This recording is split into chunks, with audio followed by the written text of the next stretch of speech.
bagi setiap orang yang membutuhkan. Ku mau bercahaya bagaikan bintang-bintang di tengah kegelapan, terpancar terang kasih Tuhan. Ku mau bercahaya bermegah dalam Dia, menyaksikan kemurahan Tuhan, menceritakan perbuatan Tuhan. Ku rindu hidup selalu bercahaya dalam kemuliaan-Nya.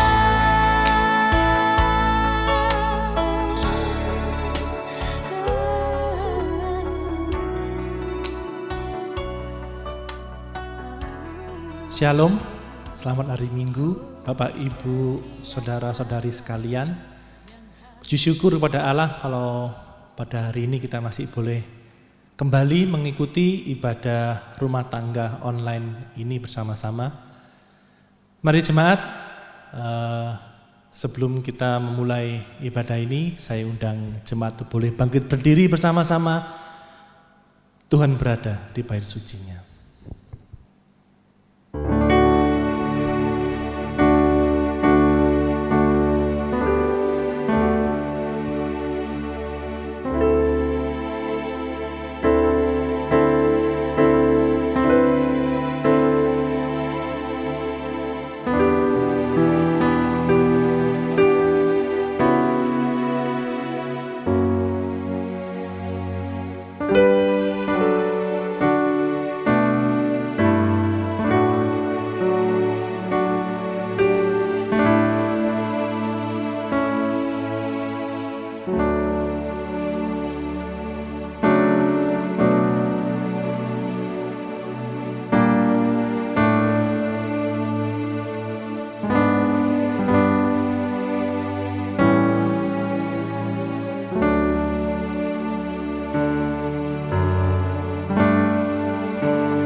Pertolongan kita dalam ibadah pagi ini adalah dalam nama Tuhan yang menjadikan langit dan bumi.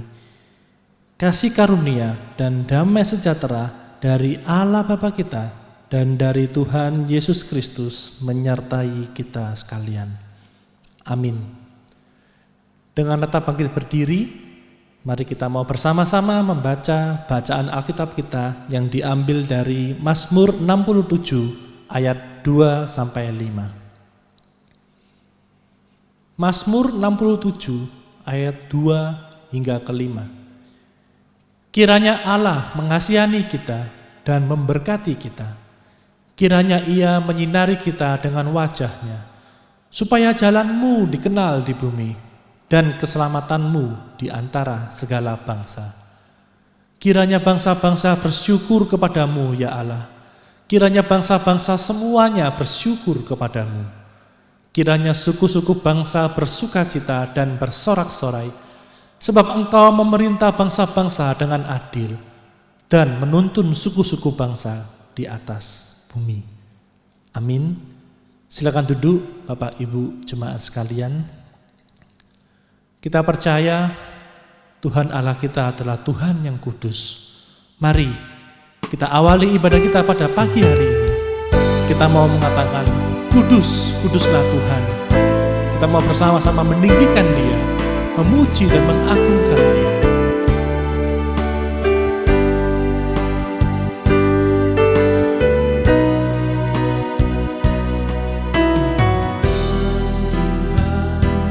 Dalam hadirat-Mu beriaskan seluruh surga sujud menyembah-Mu. Ku tersungkur dan berseru, kudus, kuduslah, kuduslah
berseru, kudus, kuduslah, kuduslah Tuhan Allah semesta alam.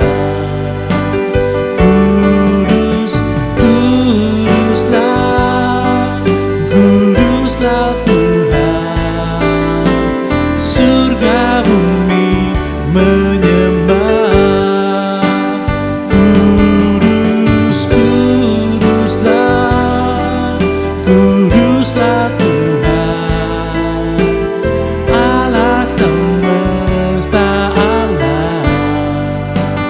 Kudus, kuduslah, kuduslah Tuhan, surga bumi menyembah. Sekarang kita boleh pujikan, kudus, kuduslah Tuhan. Kudus, kuduslah, kuduslah Tuhan Allah semesta alam. Kudus, kuduslah, kuduslah Tuhan, surga bumi menyembah. Surga bumi menyembah. Surga bumi menyembahmu. Kudus, kuduslah Engkau Tuhan. Terima kasih ya Tuhan, terima kasih ya Allah.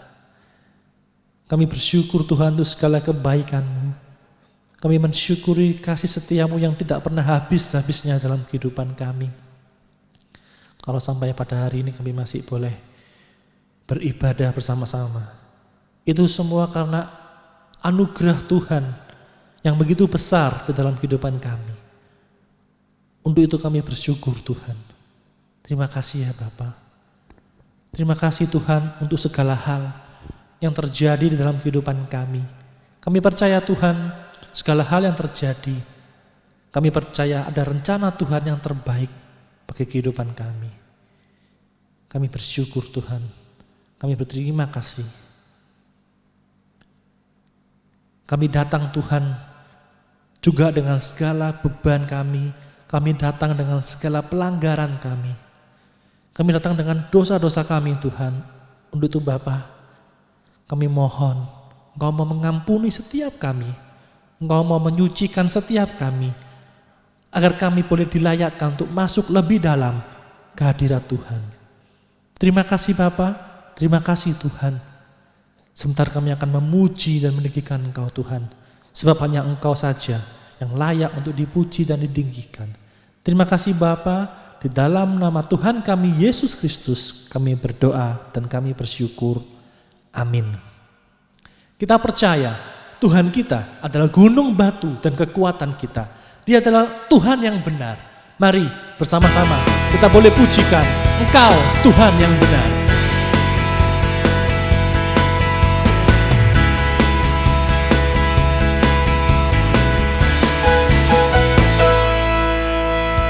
Kau gunung batuku dan Kau kota bentengku, tak akan ku ragu. Kau menjamin hidupku, Kau keselamatanku, dan Kau yang membelaku, tak akan ku takut. Kuasa-Mu di dalamku, walau badai menerpa di dalam hidupku ini. Namun tangan-Mu Tuhan mengangkatku tinggi. Kau Tuhan yang benar, tak pernah tinggalkan. Dahulu, sekarang, selamanya, janji-Mu tak berubah. Kau Alfa dan Omega, awal dan akhir. Semesta alam memuja Engkau Tuhan yang benar.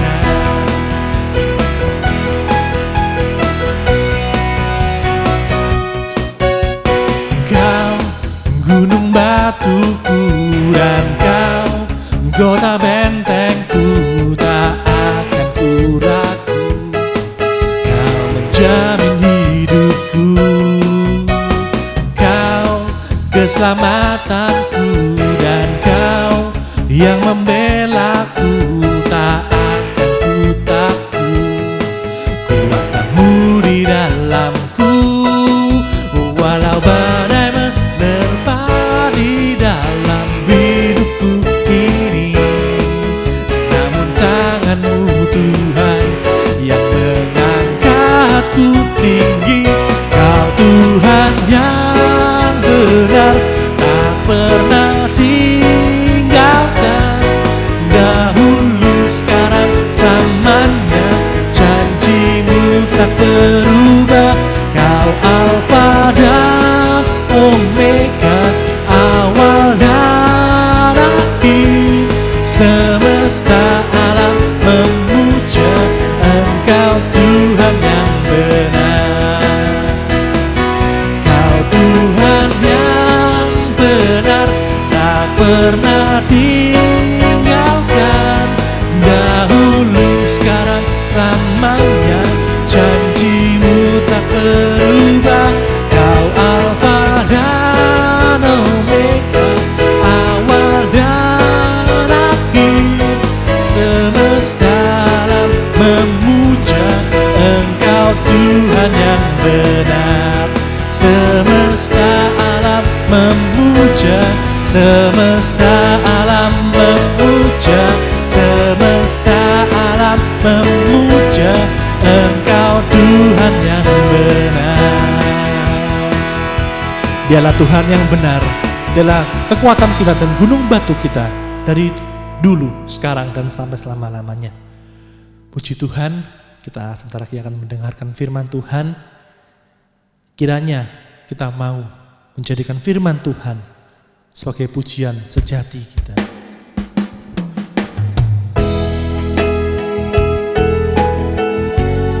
Tidak cukup kita bernyanyi, tidak cukup kita memuji, tapi melakukan firman Tuhan, itulah pujian, itulah kerinduan daripada Tuhan.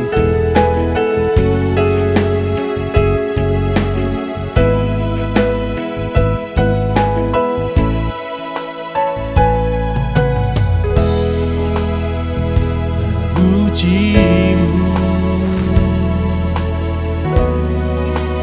lewat suaraku, rasa cukup bagiku.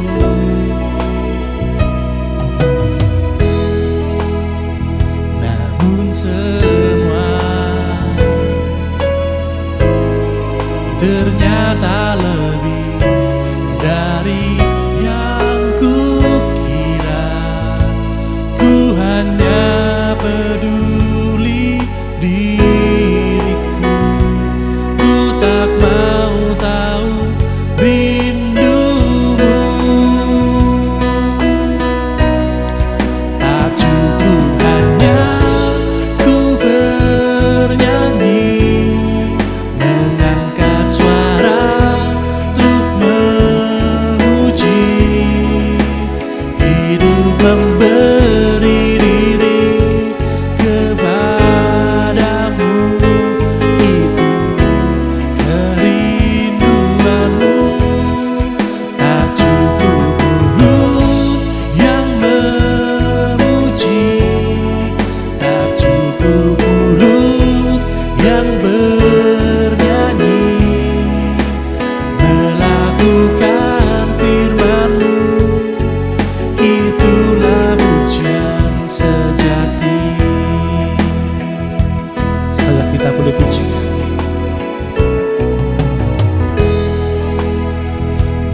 Memujimu lewat suaraku, rasa cukup bagiku.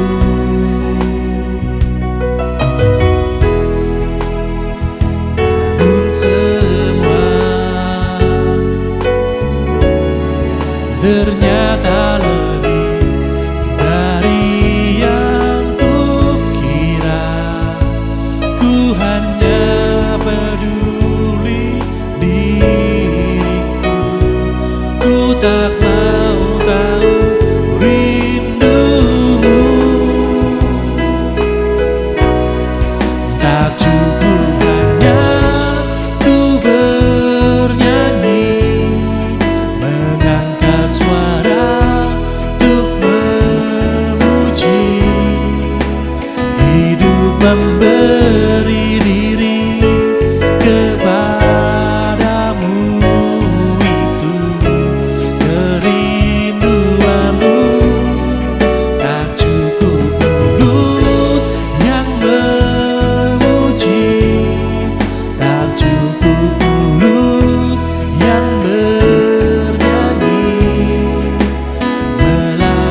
melakukan firman-Mu, itulah pujian sejati.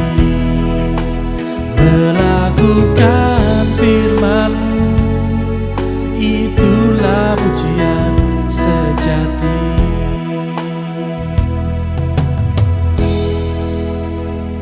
Shalom jemaat kasih oleh Tuhan, bersyukur pada hari ini kita boleh merenungkan firman Tuhan bersama-sama.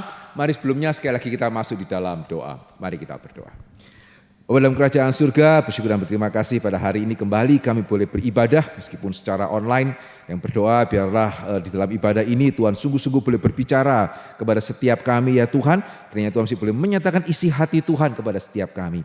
Terima kasih ya Tuhan, pakailah hamba-Mu di dalam segala keterbatasannya dan persiapkan setiap kami di tempat ini. Di dalam nama Yesus kami berdoa dan kami bersyukur. Amin. Jemaat kasih oleh Tuhan, tema yang diberikan kepada saya adalah Become a Contagious Christian. Ya, bagaimana orang Kristen itu bisa menarik, begitu ya, bisa memberikan pengaruh juga, bisa menarik orang untuk tertarik kepada iman Kristen itu sendiri. Ya, untuk itu saya ingin mengajak bersama-sama untuk kita merenungkan dari Kolose pasalnya yang keempat. Ya, Kolose pasal yang keempat ayat yang kelima hingga ayatnya yang keenam. Ya, Kolose pasal yang keempat, ayat yang kelima hingga ayat yang keenam, ya demikianlah firman Tuhan. Hiduplah dengan penuh hikmat terhadap orang-orang luar. Pergunakanlah waktu yang ada. Hendaklah kata-katamu senantiasa penuh kasih, jangan hambar, sehingga kamu tahu bagaimana kamu harus memberi jawab kepada setiap orang. Nah saudara, tadi saya sudah mengatakan tema kita hari ini adalah bagaimana ya menjadi orang Kristen yang menarik. Atau kalau gereja, ya bagaimana menjadi gereja yang menarik. Nah pada waktu kita melihat kondisi gereja pada hari ini, ya kita melihat bagaimana seringkali memang tidak mudah ya untuk menjadi orang Kristen yang bisa menarik bagi mereka yang bukan Kristen. Ya, hari ini kita melihat seringkali yang terjadi, baik gereja maupun orang Kristen, kemungkinannya ada dua. Yang pertama, ya menjadi gereja atau orang Kristen yang kurang menarik. Atau kemungkinan yang kedua ya, menjadi gereja atau menjadi orang Kristen yang ditarik, bukan yang menarik. Maksudnya apa? Ya saya rasa yang pertama mungkin setiap kita sudah bisa dengan mudah mengamini ya. Kalau hari ini orang dengar, oh kamu orang Kristen ya. Kira-kira apakah mereka lebih tertarik? Kayaknya kok ya enggak. Begitu ya, kamu dokter Kristen ya. Apakah lebih tertarik? Sepertinya ya enggak. Kalau kita ajak ke gereja, apakah mereka tertarik? Sepertinya ya juga tidak. Ya, sehingga hari ini kita melihat seringkali gereja orang Kristen itu sepertinya tidak menarik. Ya, oh tapi ada loh Pak, ya, gereja jemaatnya banyak. Begitu ya, kemudian sepertinya sangat-sangat menarik. Nah saudara, saya juga kadang-kadang bertanya ya, itu betul menarik atau itu sebetulnya ditarik? Bedanya apa Pak? Ya karena satu kali saya pernah bertemu dengan salah seorang hamba Tuhan. Dia mengatakan, wah di gereja kami ya beda dengan yang lain. Kami menerima orang itu apa adanya. Ya sehingga ada begitu ya ke gereja cowok pakai anting-anting, celana pendek begitu ya. Wah rasanya itu kalau di gereja lain gak diterima, di gereja kami diterima. Ya sehingga menarik, banyak orang itu kemudian mau datang.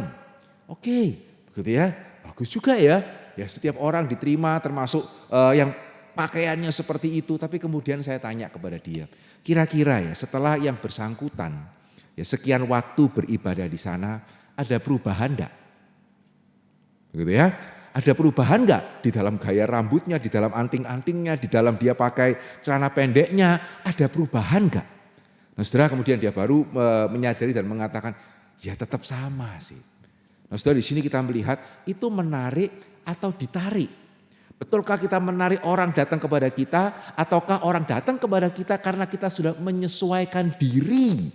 Ya kita memberikan apa yang orang itu suka, benar atau tidak benar pokoknya kita berikan. Itu kenapa dia datang ke gereja, tapi betulkah itu membuat gereja atau itu betulkah itu bisa disebut sebagai gereja yang menarik ataukah sebetulnya itu adalah gereja yang ditarik. Yang mana ya?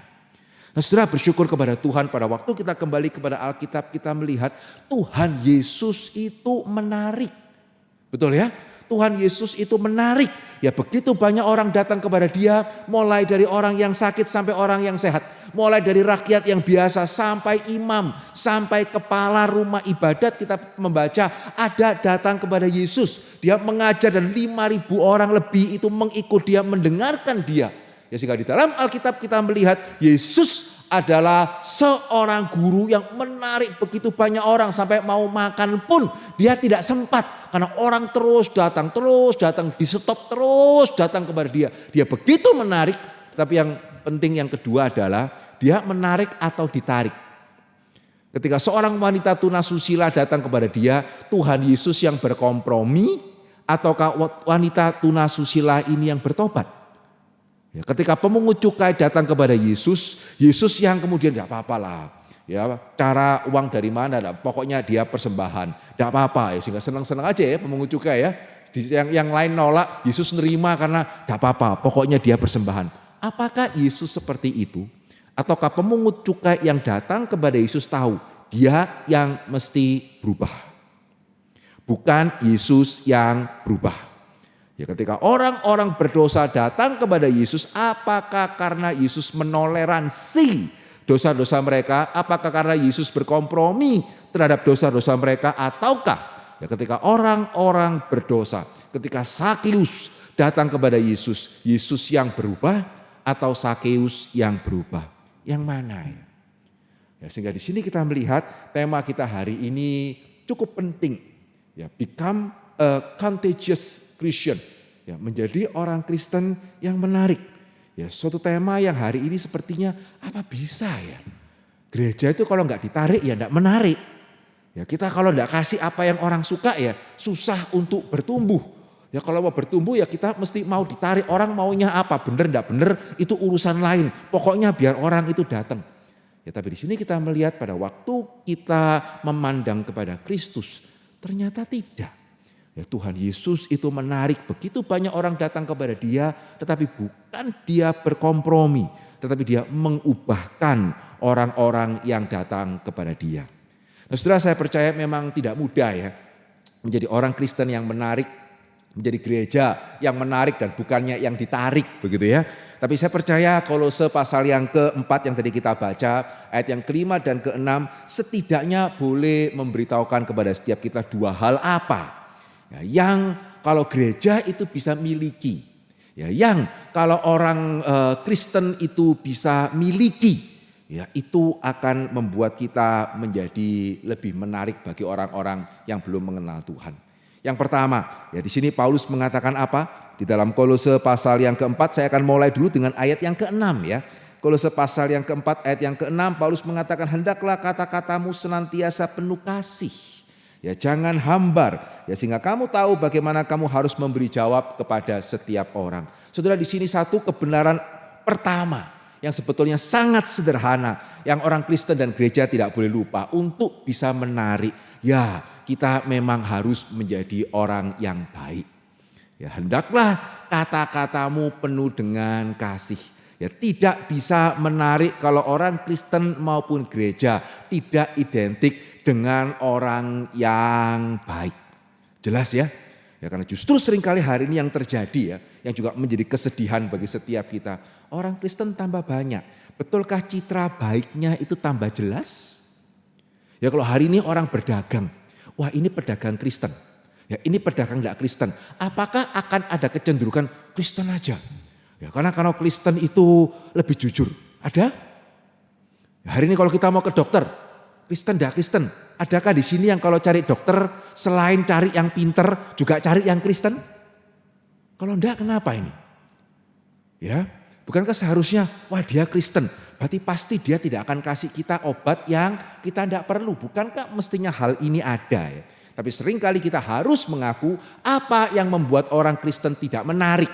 Ya, apa yang membuat gereja seringkali tidak menarik? Karena baiknya, begitu ya, baiknya itu seringkali tidak nampak. Bahkan seringkali kita tanpa sadar menjadi batu sandungan. Ya, satu kali saya pernah coba PI ya kepada salah seorang AIAI. AIAI ini mengagumkan ya, usia 70 tahun. Itu masih bisa bersih-bersih rumah 2 lantai sendiri. Gitu ya. Sehingga pikirannya masih tajam. Ya bicara sama dia itu enak. Tapi saya heran, kalau bicara topik lain apapun sama dia itu dilayani. Padahal kita baru kenal. Begitu ya, dikenalkan. Begitu ya. Tapi begitu saya mau coba masuk kepada Injil, langsung sudah. Begitu ya, belok.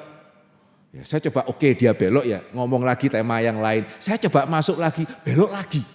Itu terjadi beberapa kali sehingga saya kemudian langsung nanya. Kalau boleh nanya ya, itu pernah di PI sama orang lain enggak ya? Pernah ada orang lain yang coba memberitakan mengenai Yesus enggak ya? Terus dia kemudian ngomong, oh ya ada, gereja sebelah. Gitu ya, datang ke tempat saya. Ya bicara mengenai surga dan neraka begitu ya. Tapi ternyata AI ini punya satu kekecewaan ya, karena gereja sebelah waktu bongkar atau bangun gereja itu meretakkan rumahnya, begitu ya. Dan kemudian ya menurut dia tidak bertanggung jawab sebagaimana seharusnya, begitu ya. Sehingga pada waktu mencoba memberitakan Injil kepada dia, ngomong surga, ngomong mengenai neraka, AI itu dalam hati berpikir ya kamu, begitu ya. Yang masuk neraka itu ya kamu, gitu ya. Masih berusaha untuk membawa saya tidak ke neraka. Sehingga saudara pada waktu saya memberitakan Injil ya, ketika orang itu mulai kalau diajak bicara mengenai Yesus putar kanan putar kiri, biasanya saya sense dan saya biasanya nanya, pernah punya pengalaman sama orang Kristen ya? Dan biasanya, ya sih, ya yang utang gak dibayar lah, begitu ya, yang waktu dia susah semua lain bantu kecuali orang Kristen lah, begitu ya, padahal mungkin orang Kristen itu adalah saudaranya. Ya, sehingga seringkali pada waktu kenapa orang begitu tidak tertarik kepada Injil. Ya saudara kalau peka ya, ketika saudara bicara kepada seseorang dan dia tidak tertarik kepada Injil, coba cari 9 dari 10. Ya, itu karena sangat besar kemungkinan dia pernah dikecewakan oleh orang Kristen. Nah ini sulit. Begitu ya. Ya sehingga kenapa Yesus sedemikian menarik? Ya karena Yesus itu begitu penuh dengan kasih. Ya kenapa kok bukan cuma orang yang sakit yang tertarik sama dia. Ya bahkan pemungut cukai, bahkan wanita tunasusila. Ada satu cerita yang sangat indah di dalam Alkitab ya. Bagaimana pada waktu Yesus diundang pesta oleh orang Farisi. Menarik ya. Yang tertarik sama Yesus tuh mulai wanita tunasusila sampai tokoh agama itu. Ya sehingga dia diundang makan. Ya oleh seorang ahli Farisi begitu ya, dan kemudian dia datang, ada seorang wanita ya masuk ke dalam pertemuan itu. Ya karena pada waktu itu suatu perjamuan makan, apalagi kalau yang mengadakan seperti orang Farisi atau orang terpandang, biasanya di dalam perjamuan makan itu juga sekaligus diskusi. Ya sehingga orang yang tidak ikut diundang di dalam perjamuan makan itu juga boleh datang, begitu ya, tetapi ya tidak boleh ikut makan. Ya, tapi silakan mendengarkan diskusinya. Ya, sehingga ada seorang wanita masuk, kemudian dia langsung meneteskan air mata, kemudian air matanya kena kakinya Tuhan Yesus. Ya, kemudian dia menuangkan minyak yang mahal, membasuh dengan rambutnya. Begitu ya, saya percaya saudara pasti tahu cerita ini. Tapi saudara, kenapa sampai perempuan itu melakukan hal ini? Ya karena kita percaya ya. Bagaimana sebelum peristiwa itu, Yesus pasti sudah pernah ke kota itu. Dan wanita ini sudah pernah mendengarkan mengenai Yesus. Dan betul ya, di dalam Alkitab kita melihat ya, Yesus tidak pernah sekalipun memakai wanita ini sebagai contoh untuk lucu-lucuan. Begitu ya, tidak pernah memakai wanita itu sebagai sesuatu joke. Ya saudara melihat satu sikap yang hormat. Ya, Yesus bukan hanya menghargai orang yang di atas, Yesus menghargai orang yang di bawah, Yesus menghargai orang berdosa, Yesus menghargai anak-anak. Ya semua sekarang kita hari ini tahu ya, Yesus cinta anak-anak. Saudara tahu enggak ya? Sampai hari ini setidaknya tidak pernah ditemukan dokumen abad pertama yang menunjukkan ada orang begitu memperhatikan anak-anak. Tidak ada sampai hari ini. Ya sehingga Yesus menghargai termasuk anak-anak, termasuk perempuan yang tidak baik ini, sehingga dia betul-betul merasa tersentuh. Dan itu kenapa dia betul-betul bersyukur dan ingin memberikan persembahan yang terbaik kepada Tuhan. Ya, sehingga kenapa kekristenan itu menarik? Ya karena kekristenan dari awal kita melihat itu identik dengan baik. Ya pada zaman gereja mula-mula tidak banyak orang mau memperhatikan orang yang miskin. Tidak banyak orang yang mau memperhatikan orang yang tidak punya. Sehingga salah satu hal yang terkenal di dalam gereja mula-mula adalah mereka kok mau menguburkan orang yang miskin. Ya, karena orang yang miskin itu sudah tidak banyak peduli. Orang miskin yang mati, ya itu hampir tidak ada yang peduli. Orang miskin sudah tidak banyak peduli. Sudah miskin mati lagi. Ya, kira-kira siapa yang mau peduli? Tetapi gereja mula-mula salah satu yang paling mengesankan termasuk bagi orang yang tidak suka sama gereja adalah kok mau ya menguburkan orang miskin yang mati.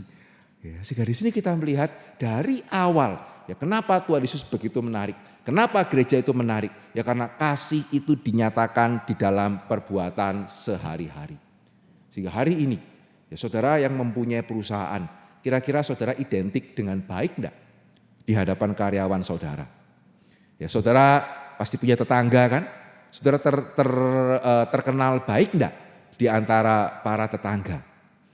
Ya saudara yang kerja, ya saudara terkenal baik enggak di antara rekan-rekan di di antara atasan kita? Terkenal baik enggak? Kalau tidak, sulit untuk bagaimana kita bisa menjadi orang yang menarik. Sulit sekali. Ya, di dalam satu film saya pernah melihat, ya kita tahu ya pada waktu zaman penjajahan. Ya, negara Eropa menjajah, kemudian sekaligus juga gereja mencoba memberitakan Injil. Ya, ikut, ya meskipun tidak ikut kemudian merampas atau apa begitu ya, tetapi ikut untuk kemudian memberitakan Injil. Ya, sehingga satu kali saya melihat sebuah film ketika ada seorang misionaris ya, berusaha untuk menginjili penduduk setempat dengan dia mengatakan, kalau engkau percaya Yesus engkau akan ke surga. Ya, engkau akan diselamatkan, kalau tidak engkau akan ke neraka. Saudara, yang di PI ini ngomong apa? Yang di PI itu cuma nanya, Pak, kalau saya ke surga akan ketemu sama orang-orang itu ya Pak? Ya, yang sekarang menjajah kami, itu mereka percaya Yesus enggak? Ya, itu mereka ke surga enggak? Ya, sehingga kalau saya percaya Yesus, ya saya akan ke surga. Saya akan ketemu orang-orang itu enggak? Kalau iya Pak, ya saya lebih baik ke neraka Pak. Begitu ya. Ya ini satu hal yang menyedihkan. Ya tapi yang kita harus koreksi apakah hari ini terjadi atau tidak. Ya Pendeta Yakub Tri pernah mengatakan begitu ya waktu kita ngobrol-ngobrol ya. Ini sebetulnya masa ya di mana gereja kalau mau melakukan tindakan yang baik itu paling banyak kesempatan. Ya kalau sebelumnya ya susah ya karena orang juga perlu ya. Kita kasih bantuan apa ya enggak terlalu perlu kok. Hari ini ya itu banyak orang susah. Ya hari ini banyak orang kekurangan. Ya sehingga perbuatan baik yang sama yang gereja lakukan sebelum corona dengan sesudah corona itu kelihatannya itu akan berbeda. Ya, pada waktu kelihatan agak terang itu agak susah ya. Tapi pada waktu gelap, semakin gelap, terang sedikit itu sudah bisa kelihatan banyak. Ya sehingga hari ini lebih banyak orang susah ketimbang sebelum wabah corona ini terjadi. Sejauh mana ya gereja itu ada kerinduan berbagian. Betul ya? Kita yang mempunyai perusahaan, ya kita mungkin juga harus melakukan suatu tindakan yang tegas. Tapi masih ada kasih enggak? Masih ada perhatian enggak? Masih ada cengli enggak di dalam kita memperlakukan karyawan-karyawan kita? Atau kita melihat pada waktu terjadi seperti ini begitu ya. Ya sudah PHK karyawan dan seterusnya tanpa kita memperhitungkan bagaimana mereka. Sehingga ini hal yang pertama yang sederhana ya. Kalau kita mau menjadi orang Kristen yang menarik, kita perlu menjadi orang Kristen yang nyata baiknya di depan orang-orang. Gereja perlu menjadi gereja yang nyata baiknya di tengah-tengah lingkungannya. Tetapi baik saja tidak pernah cukup. Begitu ya. Untuk menjadi seseorang yang menarik, ya, untuk menjadi gereja yang menarik tidak cukup hanya baik. Yang kedua itu apa? Dikatakan ayat yang kelima ya. Hiduplah dengan penuh hikmat terhadap orang-orang luar. Pergunakanlah waktu yang ada. Di sini kita melihat orang Kristen harus identik dengan baik.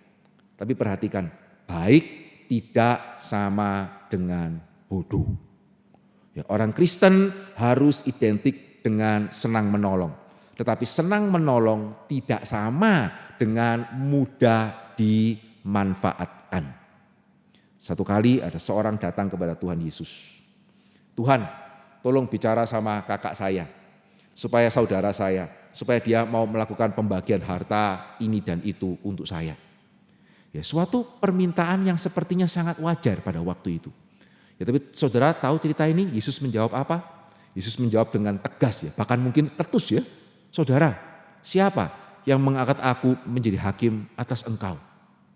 Ya, saudara kalau benar-benar perhatikan bagian ini ya, ini membuat kita bertanya-tanya, tidak pernah loh. Ya, dan sampai terakhir ya, Yesus tidak menjawab. Kadang-kadang Yesus bisa menjawab dengan tegas untuk menguji, setelah itu mengabulkan. Tahu ya cerita seorang perempuan Siro Venesia datang kepada Tuhan Yesus, minta anaknya disembuhkan. Yesus mengatakan apa? Tidak patut ya memberikan makanan untuk anak diberikan kepada anjing. Wah, itu keras sekali ya. Tapi sebetulnya itu merupakan ujian. Karena pada waktu perempuan itu mengatakan, ya Tuhan, tapi anjing itu juga makan remah-remah dari meja tuannya. Begitu ya. Yesus kemudian masih menjawab, bahkan dia mengatakan besar imanmu. Ya, anakmu akan sembuh. Tapi untuk cerita yang tadi, ya saudara pada waktu membaca ya, saudara melihat bagaimana Yesus sampai terakhir tidak mengabulkan. Malah Yesus memberikan suatu perumpamaan. Ada seseorang itu yang kaya, yang hartanya sampai banyak, lumbungnya penuh. Kemudian berkata di dalam hatinya, apa yang saya itu mesti lakukan? Oh, saya tahu, saya akan membuat lumbung yang lebih besar. Ya, setelah itu jadi saya akan berkata kepada jiwa, saya jiwaku sekarang tenang, makanan untuk kamu sudah tersedia. Yesus mengatakan apa? Buat apa kalau besok kamu mati? Ya, sehingga Yesus bukannya menolong sampai terakhir saudara baca ya. Yesus tidak mengabulkan permintaan orang ini, malah memberikan ilustrasi tadi. Tapi di sini kita melihat apa yang tadi saya katakan ya. Baik itu tidak sama dengan bodoh. Sehingga Yesus tahu motivasi orang ini apa. Yesus tahu keserakahan di dalam hatinya. Ya, sehingga Yesus tidak menjawab, Yesus tidak mengabulkan permintaan yang sepertinya wajar seperti ini. Tetapi Yesus justru menegur dia dan meminta dia untuk bertobat. Ya, bukannya menolong, tapi meminta dia untuk bertobat. Saudara lihat, hari ini kita melihat kenapa kekristenan tidak menarik. Satu tadi ya, terkenal kurang baik. Atau yang kedua, terkenal baik tapi selain baik tidak punya sesuatu hal yang lain. Oh, itu sekolah Kristen, baik itu. Tapi sehingga kenapa masukkan anak ke sana? Supaya anak saya baik. Tapi selain baik, ya tidak ada yang menonjol sih, begitu ya. Pokoknya ya baik. Ya kadang-kadang itu juga ya. Orang Kristen satu hal tadi kita melihat sayangnya tidak terkenal baik. Tapi juga yang kedua, yang terkenal baik. Ya seringkali ya sayangnya mungkin terkenal kurang bijak mungkin ya. Ya sehingga identik mudah dimanfaatkan, ya. Identik kemudian mudah digunakan, tamparlah pipi kanan berikan pipi kirimu, begitu ya, seolah-olah orang Kristen itu selain sabar juga tidak punya apa-apa yang lain selain cuma sabar saja, begitu ya. Tidak. Begitu ya, tidak. Nah, saudara perhatikan ya, sering kali ya kita juga menganggap Tuhan seperti itu. Ya, sehingga di dalam teologi reform kita percaya ya, ketika seseorang percaya kepada Tuhan, sungguh-sungguh menerima Yesus sebagai Tuhan dan Juru Selamat, dia akan mendapatkan keselamatan kekal. Wah, banyak termasuk orang Kristen juga susah terima. Dan seringkali pertanyaan yang sering sekali ditanyakan kepada saya begitu ya. Kok enak Pak? Nangkap maksudnya? Kok enak? Ya berarti kan setelah jadi orang Kristen bisa berdosa terus. Salahnya Tuhan begitu ya, sudah terlanjur menyelamatkan. Saudara kalau kira-kira jemaat tanya atau saudara kira-kira kalau ditanya seperti itu jawabnya apa ya? Ya, keselamatan bisa dibatalkan apa enggak? Kalau kita sungguh-sungguh sudah percaya sama Tuhan Yesus. Enggak. Loh berarti kan enak. Bisa berdosa terus-terusnya. Kira-kira saudara jawab apa? Saya seringkali jawabnya sederhana. Silakan aja. Begitu ya. Orang Kristen yang sungguh-sungguh mau sudah percaya kepada Tuhan, mau berdosa terus, monggo. Silakan aja. Wah, banyak orang kemudian kaget ya. Ini hamba Tuhan kok malah ngomongnya suruh mempersilakan orang berdosa seberdosa-berdosanya begitu ya. Tapi terus saya tambah satu kalimat. Orang yang melakukan hal itu akan tahu ya. Tuhan itu bukan cuman baik. Tuhan itu tidak bodoh. Ya saudara kalau melakukan hal itu, Tuhan apakah membatalkan keselamatan? Enggak. Tapi apakah Tuhan membiarkan? Ya dicoba aja. Tuhan akan tahu ya, saudara akan tahu ya apa maksudnya bapak yang sayang anak, menyesah anak itu seperti apa. Ya, Ibrani mengatakan Allah menyesah anak-anak yang dikasihinya. Ya, sehingga pada waktu seorang yang betul-betul sudah percaya kepada Tuhan menjadi anak Tuhan dan dia mau melakukan perbuatan yang tidak benar. Saudara, Tuhan kita bukan Tuhan yang bodoh. Wah, sudah kadung ya, diselamatkan ya, tidak bisa berbuat apa-apa. Enggak loh, keselamatan tidak dibatalkan. Tapi saudara akan melihat Tuhan bukan Tuhan seperti orang tua yang tidak berani mendisiplin anak. Sehingga itu kenapa saya jawab sederhana, coba aja. Dan saudara akan tahu loh, Tuhan kalau mendidik anak ya, itu mendidik seperti apa. Ya, Max Lucado pernah mengatakan satu kalimat. Allah itu seperti orang tua yang baik, menerima kita apa adanya. Tetapi orang tua yang baik tidak boleh membiarkan anaknya itu apa adanya. Betul ya? Sehingga kalau kita orang tua yang baik, anak kita lahir pinter, ya saudara mesti sayang. Ya, anak kita lahir kurang pandai, saudara juga mesti sayang. Ya, bahkan anak kita lahir dengan normal, kita mesti terima. Ya, anak kita ada, begitu ya, entah cacat di mana. Ya, kalau kita orang tua yang baik, kita harus terima. Tapi orang tua yang baik tidak bisa membiarkan anaknya apa adanya. Memang nasibmu nak kurang pinter, untung saudaramu pinter. Ya nanti kamu besar minta bantuan sama saudaramu saja, begitu ya. Ya tidak bisa. Ya, anak yang pinter kita kasih tahu bisa, ya biar dia belajar sendiri. Anak yang kurang pinter mesti kita melean, ya kita harus melean. Ya, untuk mengajari dia supaya dia juga bisa. Itu namanya orang tua yang baik. Bukan kalau kokonya pinter begitu dipuji-puji, adiknya kurang pinter disia-sia. Tidak.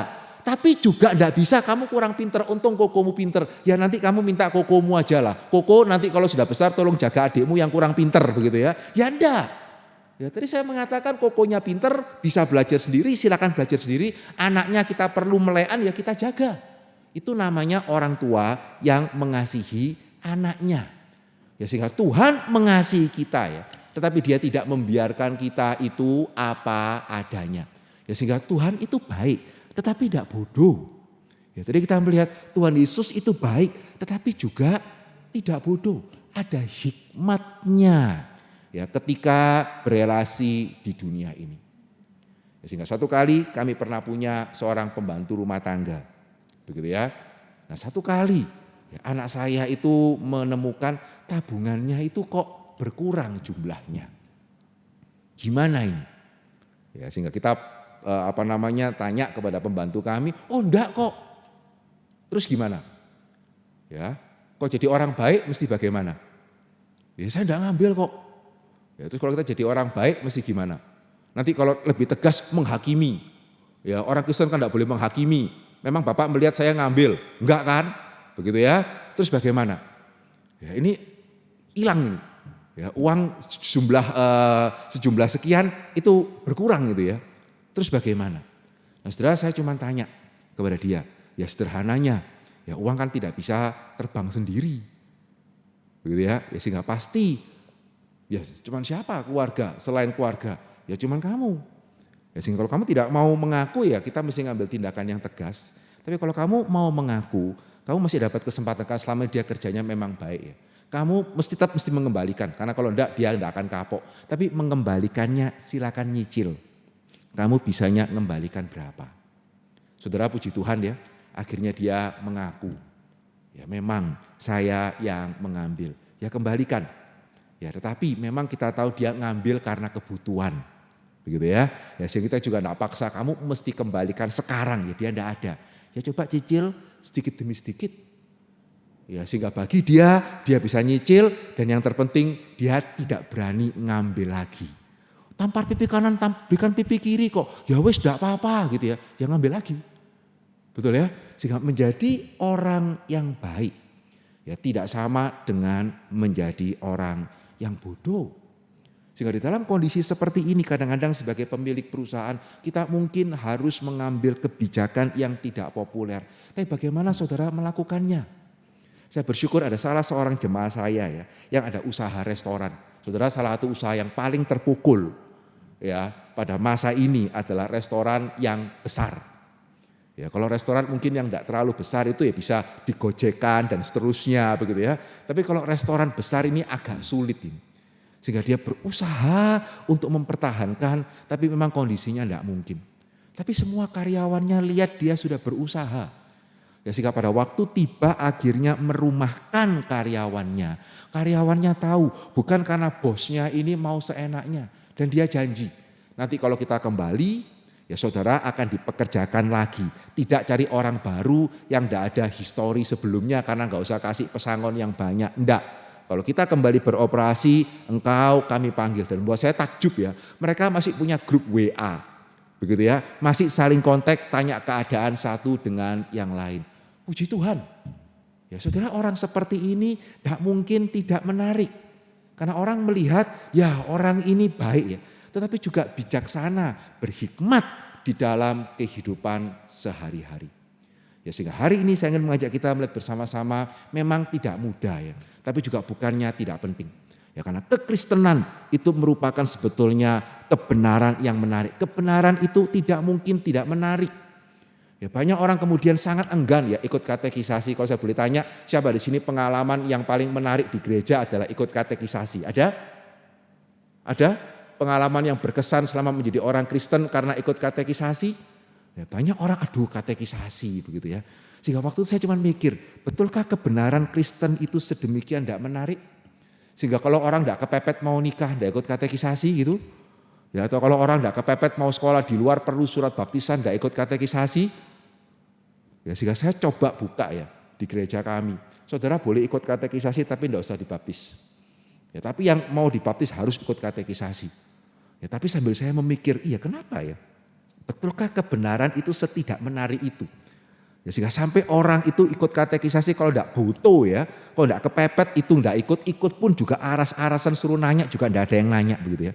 Saya cuma pikir tidak mungkin. Iman Kristen tidak mungkin tidak menarik. Agama begitu banyak saudara berani ngomong keselamatan hanya di dalam Kristus. Bagaimana itu tidak menarik? Betul ya? Itu kontroversial. Berapa jumlah agama di dunia ini? Banyak. Ya, keselamatan berapa jalannya? Hanya di dalam Kristus. Wah, itu orang sombong. Bukan. Lu kok bisa? Lu itu kontroversial. Betul ya? Yesus, Allah sekaligus manusia. Tritunggal. Satu kok bisa tiga. Tiga kok bisa satu. Ya berdosa. Kalau Allah sudah tahu manusia berdosa, kok masih diciptakan? Ya, kalau Allah tahu manusia akan berdosa, kok masih dikasih pohon yang baik dan jahat? Saudara percaya enggak percaya ya? Anak pemuda remaja pun itu nanya itu. Ya, sehingga pada waktu saya buat katekisasi, saya coba buat dalam bentuk agak apologetik. Ya, Tuhan adil apa enggak ya? Tuhan itu baik atau sewenang-wenang ya? Sudah tahu manusia berdosa, kok masih kasih tahu, oh sudah tahu manusia lemah begitu ya, masih dikasih pohon pengetahuan baik dan jahat. Orang Kristen tuh sombong enggak ya? Berani ngomong keselamatan hanya di dalam Kristus. Itu sombong, enggak tahu diri atau apa begitu ya. Dan saudara kalau saya boleh memberikan sedikit kesaksian begitu ya. Puji Tuhan, orang mau mendengar. Banyak orang mau mendengar. Malah orang yang sudah dibaptis mau ikut kembali. Dan yang membuat saya sangat bersyukur ya. Barusan kami selesai katekisasi online begitu ya. Setelah itu ada seorang, saya mengatakan kepada mereka, saudara kalau mau dibaptis mending yakin, agama banyak kok. Tidak boleh baptis cuma sekedar karena kewajiban. Kalau papamu yang paksa kamu, nanti saya bilang sama papamu. Ya, anak mesti menyadari perlunya baptisan dewasa biar dia baptisan dewasa. Sehingga kemudian seorang anak WA saya, Pak, saya kok ragu dibaptis. Karena saya ada keraguan ini dan ini. Ya masa yang lain gak diselamatkan, bagaimana dengan yang lain? Tuhan kok begitu ya. Sehingga baru kemarin akhirnya, ya sudah kalau kamu mau bicara, ayo kita Zoom. Ya akhirnya dia Zoom saya begitu ya. Kita diskusi. Sudah jangan pikir ini anak remaja pemuda sekarang enggak tertarik sama iman Kristen begitu ya. Remaja pemuda sekarang tertariknya semua sama TikTok begitu ya. Tidak ada yang tertarik sama iman Kristen. Enggak loh. Ya, dan dia kemudian bicara sama saya, kita bicara akhirnya, oh iya sekarang saya tahu saya siap untuk boleh dibaptis dewasa. Puji Tuhan. Ya sehingga kenapa Yesus menarik? Bukan cuma sekedar karena dia menyembuhkan orang. Tapi memang karena kebenaran itu menarik. Aku adalah terang dunia. Aku adalah jalan kebenaran dan hidup. Aku adalah roti hidup. Tapi Yesus bukan cuma bisa membuat slogan-slogan yang besar. Yesus bisa menjelaskan kenapa kok dia adalah roti yang hidup. Ya kenapa itu benar. Kenapa itu adalah sesuatu kebenaran. Bukan sesuatu ketidakmasuk akalan. Yesus bisa menjelaskan dan kebenaran yang bisa dipertanggungjawabkan itu tidak mungkin tidak menarik. Sehingga hari ini, ya khususnya pada saat-saat seperti ini saya percaya waktunya ya untuk orang Kristen, untuk gereja bisa menjadi terang. Ya khususnya pada saat-saat seperti ini, gereja orang Kristen mestinya ya bisa lebih menarik. Tapi bolehkah hari ini saya bertanya kepada setiap kita, bolehkah kita menguji diri kita ya? Betulkah selama ini saya terkenal baik? Atau kalau saya majikan, saya terkenal majikan yang sewenang-wenang, yang mana? Betulkah saya ini adalah pekerja yang terkenal baik? Atau saya pekerja yang kalau tidak ada bos, saya kerja seenaknya sendiri, yang mana? Kalau kita sudah tidak baik, mau menarik, ya sudah tidak mungkin. Ya sehingga sejauh mana kita menguji diri, di tetangga ini saya terkenal baik atau terkenal yang paling suka bikin ribut, yang mana? Ya di sekolah saya terkenal baik, kalau teman saya perlu penjelasan, saya berusaha menjelaskan selama belum ujian begitu ya. Atau saya terkenal sebagai anak yang malas. Ya tidak baik, tidak mungkin menarik. Tapi juga yang kedua, mari kita juga bersama-sama melihat ya. Sejauh mana saya sungguh-sungguh mengerti kebenaran firman Tuhan. Sehingga saya tahu bagaimana saya memberikan pertanggungjawaban. Sehingga saya tahu bagaimana saya mengaplikasikan. Karena baik itu tidak boleh sama dengan bodoh. Sejauh mana ya kita sungguh-sungguh mempunyai kerinduan menjadi orang Kristen yang boleh menarik. Bukan menarik untuk diri kita pribadi. Tapi boleh menarik supaya orang yang bersangkutan boleh mendengarkan Injil Tuhan. Kiranya boleh menjadi kerinduan kita. Mari kita masuk di dalam doa. Bapa di dalam kerajaan surga, bersyukur untuk firman Tuhan yang boleh kami renungkan bersama-sama. Dan bersyukur juga kalau kami boleh memiliki Allah yang menarik. Sekaligus yang tidak pernah berkompromi. Allah yang begitu tegas, tetapi juga Allah yang begitu mengasihi orang yang berdosa. Ampunilah kami ya Tuhan, kalau seringkali kami sebagai anak-anak-Mu, kami justru membawa orang jauh daripada Tuhan. Kami justru membuat Engkau tidak menarik. Karena di dalam hidup kami harus mengaku seringkali kami kurang baik. Ampunilah kami ya Tuhan, kalau sebagai bos Kristen, kami seringkali kurang menyatakan kasih Tuhan kepada pegawai-pegawai kami. Ampunilah kami ya Tuhan kalau kami juga sebagai pegawai Kristen seringkali juga kurang menyatakan kebaikan kepada sesama rekan pekerja atau juga kepada bos kami. Ampuni juga kami ya Tuhan kalau sebagai tetangga, sebagai masyarakat, di sekolah kami juga tidak bisa menunjukkan diri sebagai orang yang baik. Kiranya kebaikan Tuhan boleh menyentuh hati kami. Ya, sehingga kami juga rindu menyatakan kebaikan Tuhan di tengah-tengah dunia ini. Tapi juga tolong kami ya Tuhan, ampuni kami. Kalau seringkali kami juga kurang memahami kebenaran iman Kristen.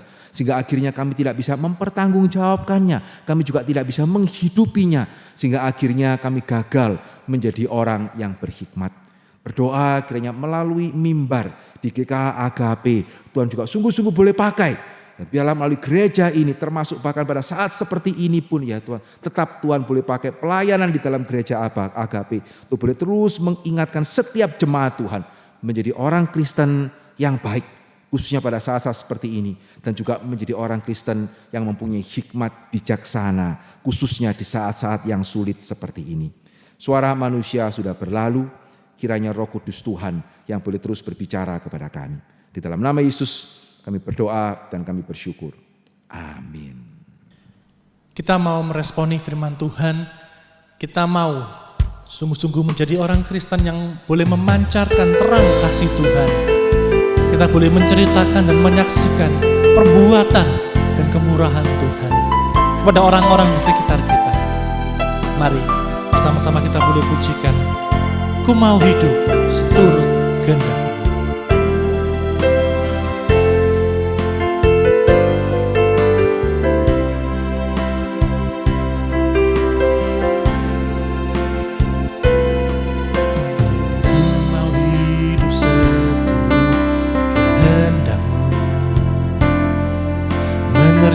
akan keselamatan yang telah Kau beri. Biarlah hidupku menjadi jawaban bagi setiap orang yang membutuhkan.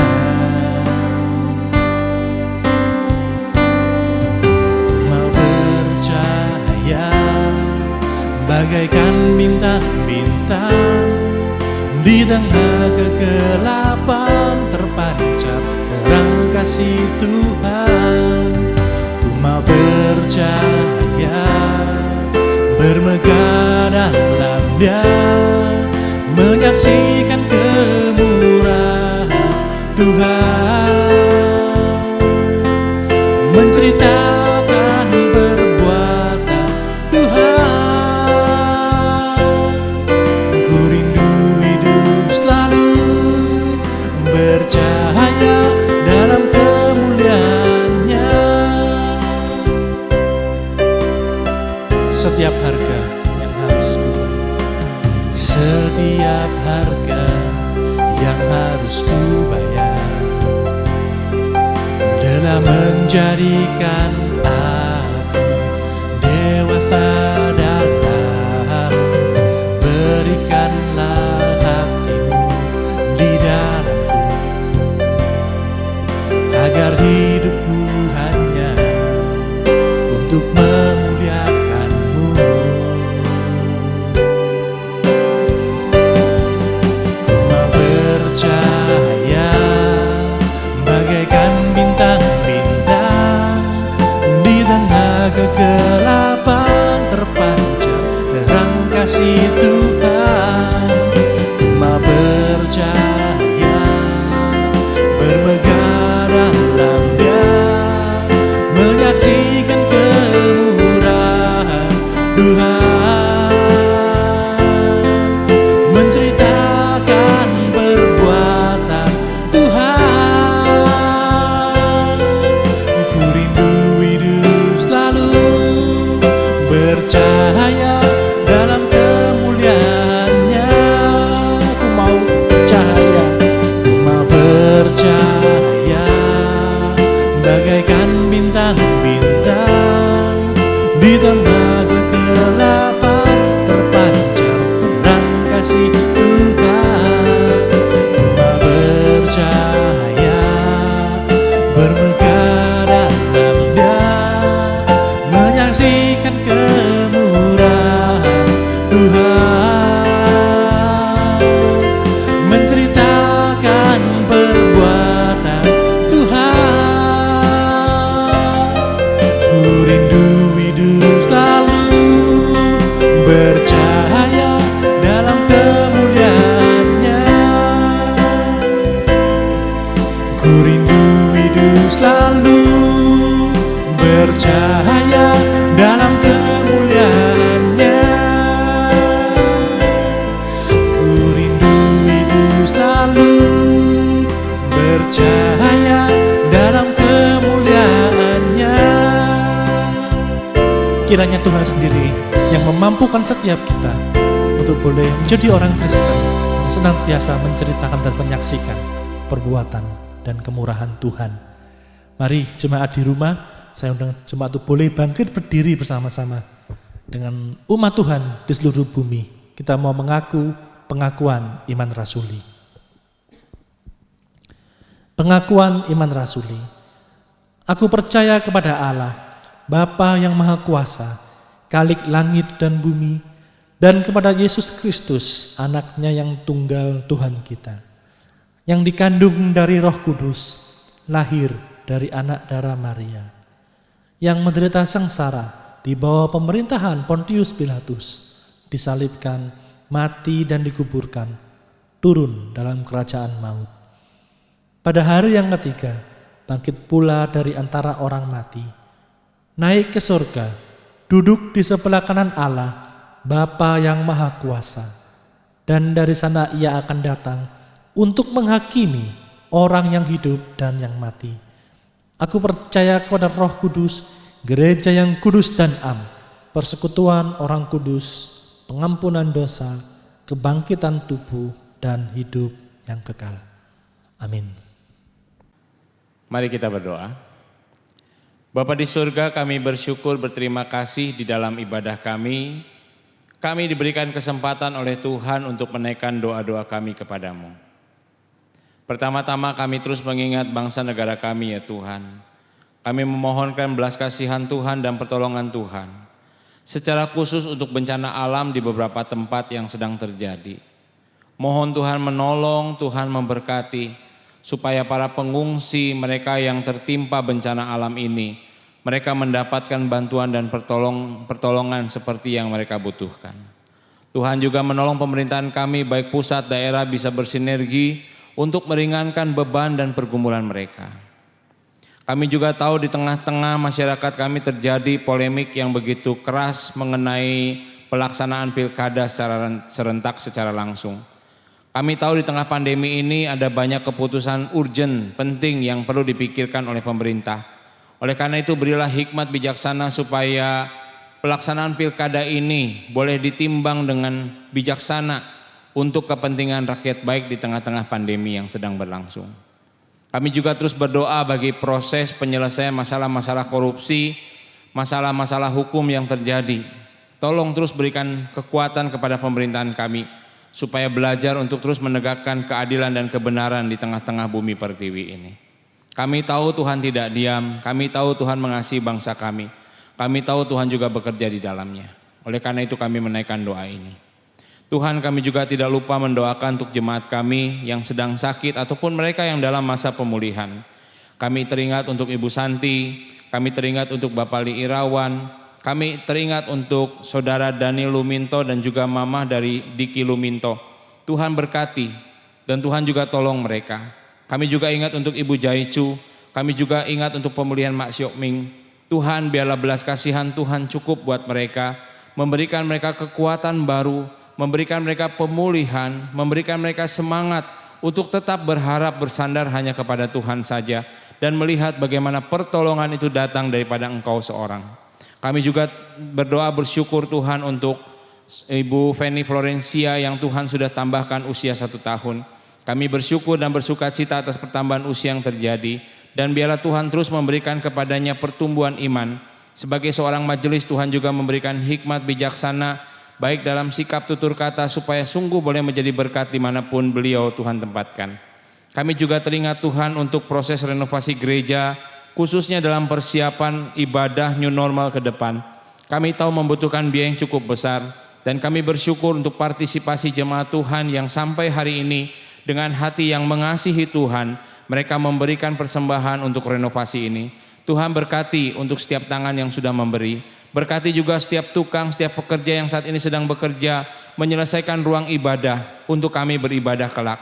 Tuhan berkati mereka, tambahkan hikmat, bijaksana dan takut akan Tuhan. Tuhan juga menolong semua prosesnya. Terima kasih Bapa. Tidak lupa kami juga berdoa Tuhan untuk persekutuan doa misi dan juga perjamuan kudus yang akan kami ikuti pada minggu yang akan datang. Mohon Tuhan persiapkan hati pikiran kami untuk boleh menyambut roti dan anggur yang melambangkan tubuh dan darah Tuhan yang sudah rela berkorban bagi kami. Dan biarlah kami boleh sungguh-sungguh hidup di hadapan-Mu seperti yang Engkau inginkan. Akhir kata kami juga menaikkan doa kami Tuhan untuk persembahan yang akan kami berikan kepadamu. Biarlah Engkau juga yang akan memberkati setiap persembahan yang akan kami berikan. Dan biarlah apa yang kami berikan lahir dari hati yang sukacita dan sukarela. Karena kami tahu kami cuma dipercaya sebagai pengelola. Dan biarlah kami kembalikan semuanya hanya untuk kemuliaan Tuhan. Berkati majelis, berkati semua pengurus yang mengurus keuangan. Tuhan juga boleh pakai mereka. Terpujilah Engkau dengar doa kami Bapa. Di dalam nama Tuhan Yesus Kristus kami berdoa dan kami bersyukur. Amin. Doksologi dan doa berkat akan disampaikan oleh Pendeta Hendri Ongkowijoyo.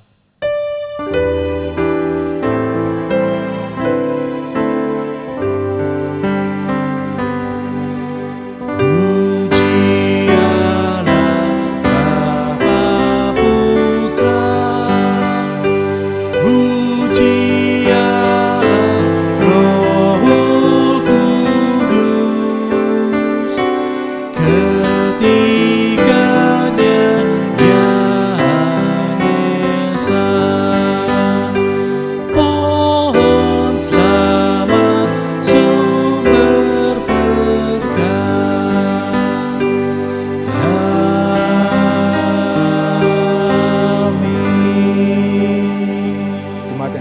Tuhan, mari kita boleh menerima berkat Tuhan dari tempat kita masing-masing. Kiranya Allah Tritunggal, Allah Bapa, Allah Anak, Allah Roh Kudus, Allah yang menciptakan kita, Allah yang menebus kita, dan Allah yang memimpin kehidupan kita, sungguh boleh memberikan kita hati yang tahu bagaimana mengasihi, dan boleh memberikan kepada setiap kita hikmat bijaksana yang daripada Tuhan, dan menjadikan kita saksi untuk kemuliaan namanya, mulai hari ini sampai selama-lamanya. Amin.